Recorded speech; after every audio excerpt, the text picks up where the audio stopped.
Warren, how would you define true success?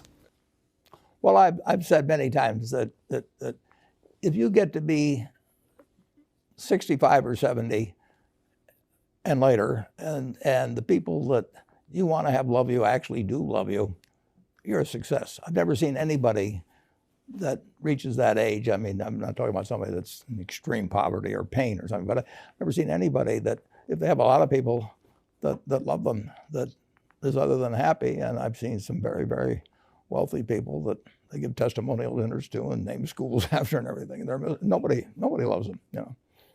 Their own kids would say, he's in the attic, you know. Nobody ever came.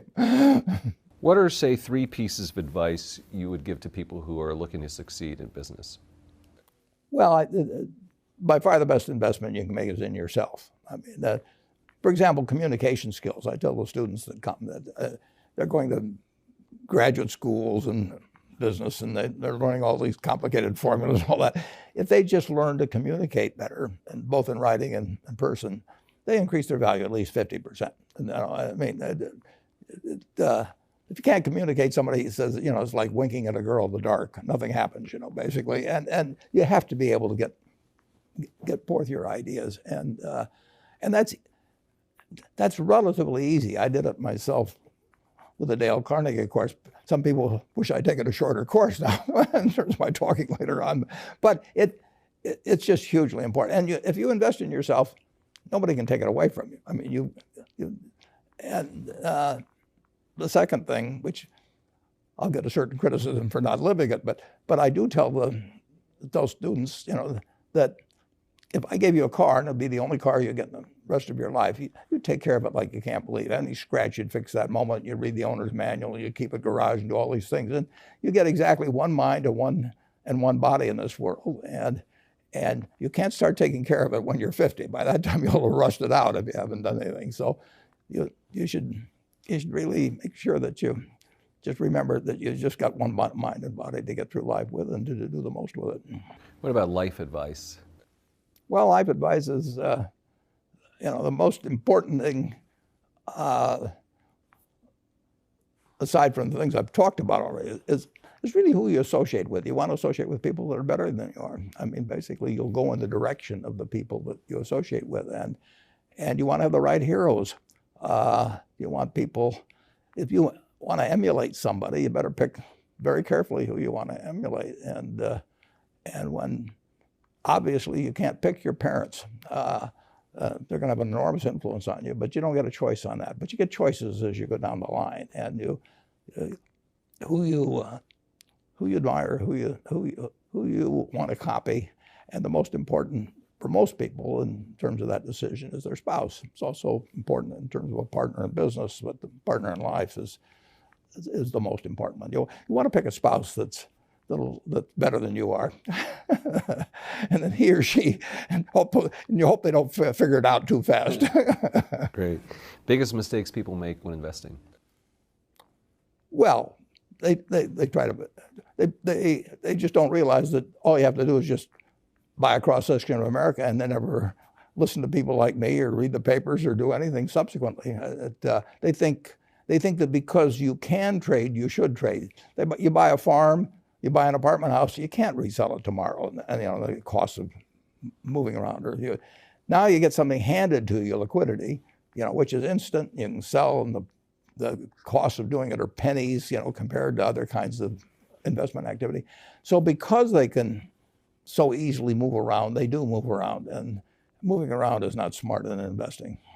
You have a pretty cool morning routine regarding what you have for breakfast and how prosperous you feel. What is that? Well, I now actually send somebody over to McDonald's usually to get me something.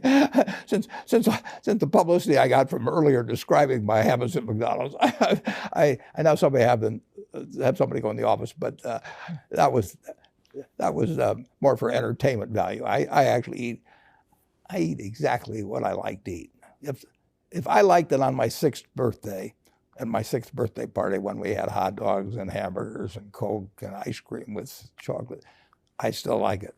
And I don't care about anything subsequently. I discovered it all by the time I was 6. if somebody offered me a deal when I was 20 and said, you're going to live 1 year longer, instead of living to 88, you'll live to 89 or whatever it may be, if you eat nothing but broccoli and Brussels sprouts and onions and all these things. I just said, I'll take the last year off. It probably won't be that good anyway. I mean, so I eat what I like to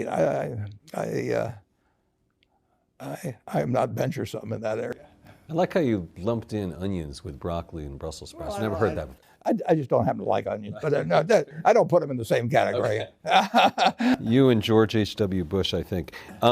Is business school worth it? Depends on the person, much more than it depends on the school. I mean, I wouldn't worry. Some people are going to get a lot out of advanced education, and some people are going to get very little. And I don't even think it's important that every person go to college at all. I mean, we have all kinds of jobs at 70 or so thousand a year, or 80,000 a year, that college training is not of use. And I actually was not keen on going to college myself. Yeah, my dad kind of jollied me into it. He could get me to do anything. But if they'd had an SAT test in those days, he would have taken the test for me. but because I knew I could have a good time, and I liked investing, and I didn't really feel I could read the books.